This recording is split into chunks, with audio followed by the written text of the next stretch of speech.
October 2, 1980. Muhammad Ali was fighting Larry Holmes for the heavyweight championship when something terrifying happened in round 8. His left hand started shaking uncontrollably between punches. The ringside doctor saw it. Ali's corner saw it. But nobody stopped the fight. What happened in those 3 rounds would change Ali's life forever. And neurologists who analyzed the footage 25 years later would confirm what nobody wanted to believe. This was the night Parkinson's disease began. Las Vegas, Nevada, Caesar's Palace. Muhammad Ali, 38 years old, coming out of retirement for one more shot at glory. His opponent, Larry Holmes, the reigning heavyweight champion, undefeated in 35 fights, 27 years old, and in his absolute prime. This fight never should have happened. Ali had retired in 1979 after losing to Leon Spinks in their rematch. He'd accomplished everything, regained his title 3 times, fought in the most famous bouts in boxing history, become the most recognized athlete on earth. He had nothing left to prove. But Ali was also broke. Years of bad investments, expensive divorce settlements, supporting dozens of family members and friends, and the IRS demanding back taxes had left him desperate for money. When promoters offered him $8 million to fight Holmes, his former sparring partner who'd become champion, Ali couldn't refuse. Everyone close to Ali begged him not to take the fight. His doctor, Ferdy Pacheco, had resigned from Ali's corner 2 years earlier, warning that continued fighting would cause permanent brain damage. Angelo Dundee, Ali's longtime trainer, tried to talk him out of it.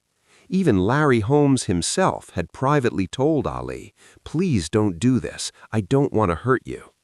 But Ali needed the money, and somewhere deep inside, he still believed he was the greatest, that he could turn back time one more time, that he could somehow beat the younger, stronger, faster Holmes. He couldn't, and everyone knew it before the first bell rang. The fight was brutal from the start. Holmes, conflicted about beating his idol but professional enough to do his job, dominated every round. Ali looked slow, tired, unable to mount any offense. His famous footwork was gone. His lightning-fast jab was now plodding and predictable. Holmes landed punch after punch while Ali covered up, absorbed the blows, and tried desperately to survive. By round 7, Ali had barely won a single exchange. His face was swelling. His corner was panicking. Angelo Dundee was begging him to show something, anything that resembled the fighter Ali once was. Then came round 8. Between rounds 7 and 8, as Ali sat on his stool while Dundee worked on his face, the ringside physician, Dr. Donald Romeo, noticed something unusual. Ali's left hand was trembling, not from exhaustion. This was different. It was a fine tremor, rhythmic, persistent, even when Ali wasn't moving the arm. "What's wrong with your hand?" Romeo asked, leaning closer. "Nothing," Ali said, pulling his hand away. "Just tired." But the doctor had seen enough boxing injuries to know this wasn't fatigue. This was neurological. He made a note on his card to watch Ali closely. Round 8 began. Holmes continued his assault. Ali tried to fight back, but his punches had no power, no speed. And between exchanges, when Ali would lower his hands for just a moment, the tremor in his left hand became visible to those watching closely. The television commentators didn't notice it. The crowd of 24,790 didn't see it. But in Ali's corner, Angelo Dundee saw it. And in the opposite corner, Larry Holmes' trainer, Richie Giachetti, saw it. And at ringside, Dr. Romeo saw it clearly. "Something's wrong with Ali," Giachetti said to Holmes between rounds. "His hand is shaking. His movement is off. Be careful, he might collapse." Holmes had noticed it too. He'd been Ali's sparring partner for years in the 1970s. He knew every move Ali made, every mannerism, every habit. This shaking hand wasn't normal. This was something new, something wrong. Round 9 was worse. Ali could barely hold his hands up. When he did throw punches, his left hand trembled noticeably in the follow-through. Holmes, showing mercy despite his professional obligation, started pulling his punches slightly, not wanting to cause permanent damage to the man he'd once idolized. Dr. Romeo approached the ring apron. "I'm watching him closely," he told the referee, Richard Green. "If he gets worse, we stop it." In Ali's corner, Dundee was nearly in tears. "Champ, I need to stop this," he said, looking into Ali's swollen eyes. "You're hurt. Something's wrong." "No," Ali said, his words slightly slurred. "Not yet. Let me finish." "Ali, your hand!" "One more round," Ali interrupted. "Give me one more." Round 10 began. By now, anyone watching closely could see that something was terribly wrong with Muhammad Ali. His movements were stiff, his hand shook between punches, his balance was off. Holmes landed combinations at will, and Ali barely reacted. 45 seconds into round 10, Holmes hit Ali with a right hand that snapped his head back. Ali's legs buckled. He grabbed the ropes to stay upright. His left hand was shaking violently now, clearly visible even on television. That's when Dr. Romeo climbed the ring steps. "Stop it," he told the referee. "Stop the fight now." Richard Green looked at Ali, saw the trembling hand, saw the glazed eyes, and immediately waved his arms. "That's it. Fight's over." The fight was stopped at 2:55 of round 10, technical knockout. Larry Holmes remained undefeated heavyweight champion. Muhammad Ali's career was effectively over. In the dressing room after the fight, Ali collapsed, not from the punches, but from complete exhaustion. His left hand was still trembling. Medical staff rushed to examine him. Dr. Romeo's post-fight report, which wouldn't be made public for years, included this notation: "Fighter exhibited unusual tremors in left hand, persisting for multiple rounds. Tremor appeared involuntary and unrelated to fatigue. Recommended immediate neurological examination."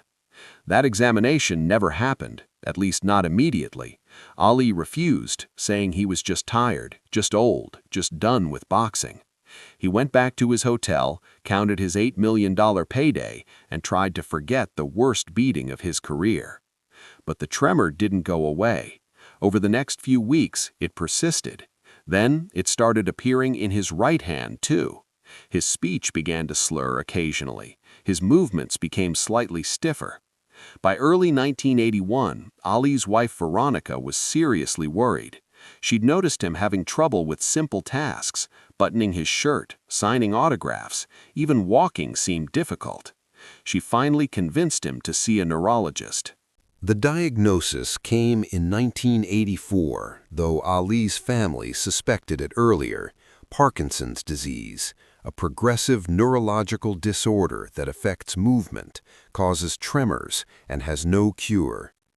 For years, the public narrative was that Ali's Parkinson's was caused by decades of accumulated head trauma from boxing, all those punches, all those fights, all that damage adding up over time. And that's certainly part of the truth. But in 2005, a group of neurologists at UCLA decided to do something unprecedented. They obtained footage of Ali's fights from the 1970s and early 1980s and analyzed them frame by frame, looking for early signs of Parkinson's symptoms. What they discovered was shocking. The UCLA team, led by Dr. Abraham Lieberman, a leading Parkinson's specialist, published their findings in a neurology journal. Their conclusion: Muhammad Ali showed clear, visible signs of Parkinson's disease during the Holmes fight in October 1980, specifically in rounds 8, 9, and 10.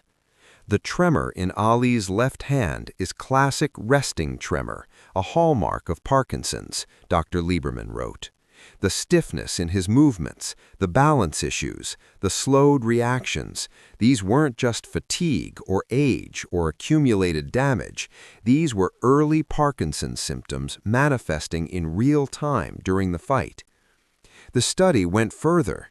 They analyzed earlier fights and found subtle signs going back to the late 1970s, minor movement issues in the third Frazier fight in 1975, slight hand tremors in the Ernie Shavers fight in 1977, but the Holmes fight was when the symptoms became undeniable. The trauma of that fight, the repeated head blows, the physical stress, the extreme exertion likely accelerated the disease process, Dr. Lieberman explained in interviews. Parkinson's doesn't start suddenly, it develops over years, but major trauma can cause symptoms to appear more rapidly. The Holmes fight was that trigger event. The most heartbreaking part of the study's findings was this: the ringside doctor was right. Dr. Romeo had seen the symptoms in real time, had documented them, had even considered stopping the fight earlier. But nobody understood what they were seeing. Nobody recognized it as Parkinson's because Ali was only 38, and Parkinson's typically affects people over 60. If they'd known, would they have stopped the fight sooner? Would they have prevented Ali from taking those additional 2 rounds of punishment? Would it have made any difference in the long-term progression of his disease? We'll never know.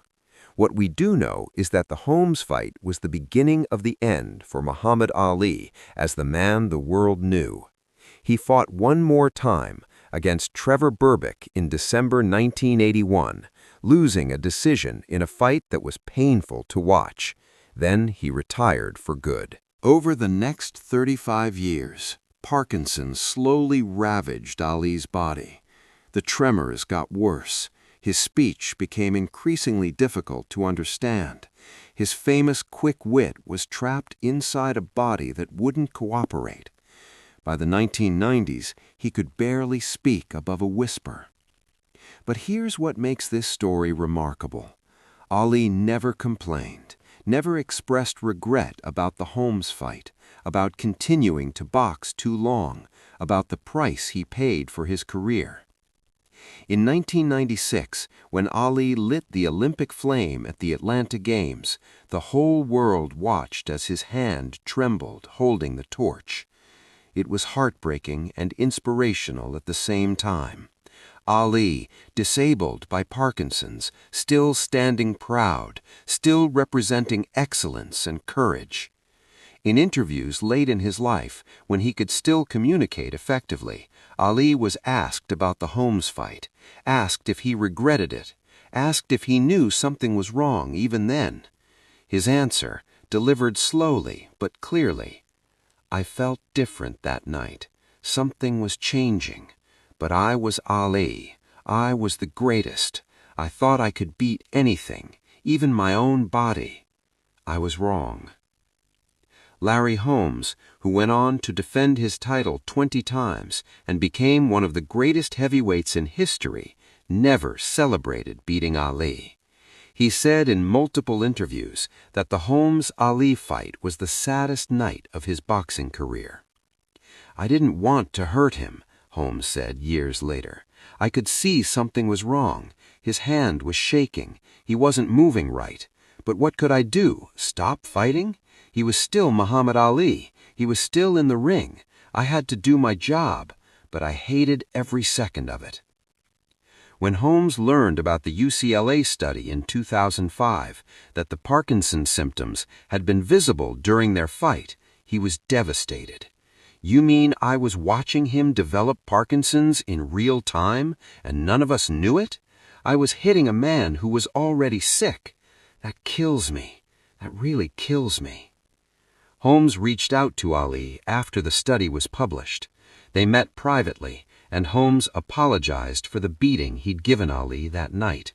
Ali, his voice barely audible, told Holmes he had nothing to apologize for.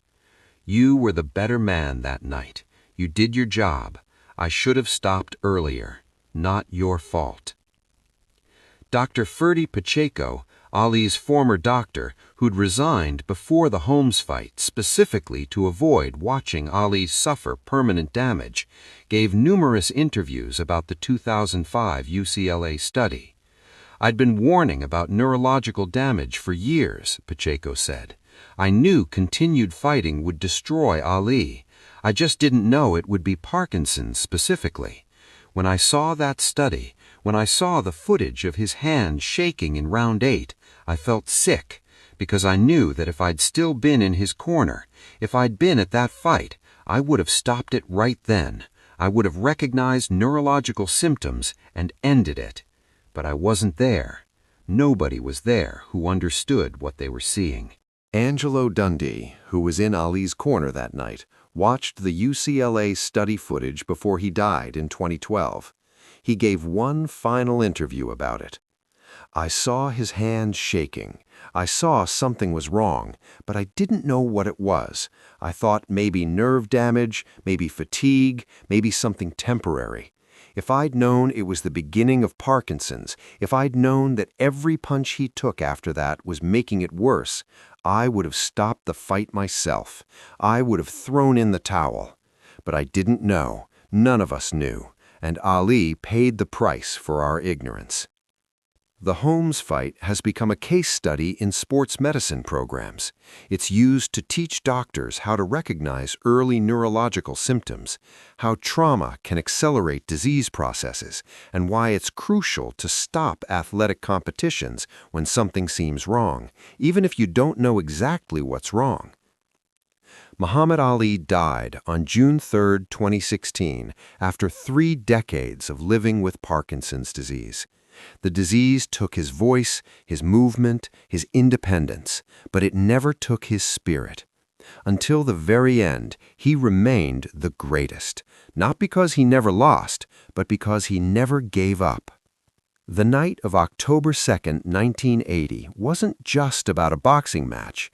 It was about the moment when a disease began to manifest, when a body started to betray the mind inside it, when the price of a lifetime of combat started coming due. Muhammad Ali showed symptoms of Parkinson's disease in rounds 8, 9, and 10 of his fight against Larry Holmes. Everyone saw it. Nobody recognized it, and by the time anyone understood what had happened, it was too late to change anything.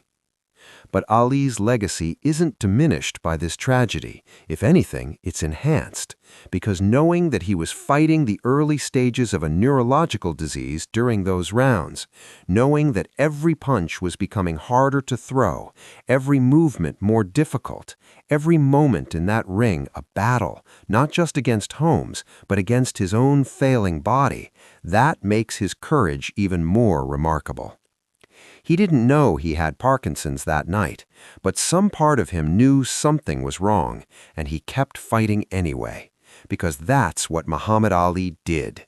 He fought, always fought, even when his opponent was inside his own body, even when the battle was already lost, even when the only thing left was the fighting itself. That night in Las Vegas, in rounds 8 through 10, the world watched Muhammad Ali begin to lose a fight he would spend the next 36 years fighting, a fight against Parkinson's disease, a fight he couldn't win, but a fight he never stopped fighting until the very end. If this story moves you, remember, true courage isn't about never being afraid or never being hurt. It's about continuing forward even when your body is failing, even when the odds are impossible, even when the fight is already lost. Muhammad Ali showed us that courage in the ring against Holmes, and he showed us that same courage every day for 36 years afterward. That's what made him the greatest.